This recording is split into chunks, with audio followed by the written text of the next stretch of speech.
So hello guys, ayan na yung ating lunch for today. Yung ating menu for the day, nagprito tayo ng isang malaking subedi.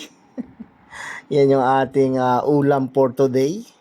Tapos yun, meron tayo ditong atsarang balat ng pakwan. Yan yung ating atsara, balat ng pakwan. Kasi yung binili kong pakwan dati, ginawa kong atsara yung kanyang balat. So walang tapon, di ba? Ang natapon lang dyan, yung pinakang green na.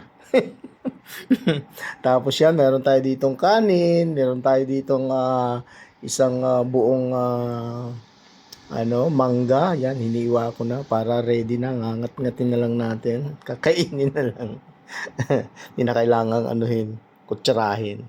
So, yun lang guys. Samahan nyo akong mananghalian dito sa aking masaganang pananghalian. At bago tayo kumain, magpasalamat tayo sa Diyos sa masaganang biyayang binibigay sa atin sa araw-araw. So, maraming salamat po Lord sa biyayang nandito kayo sa aking harapan.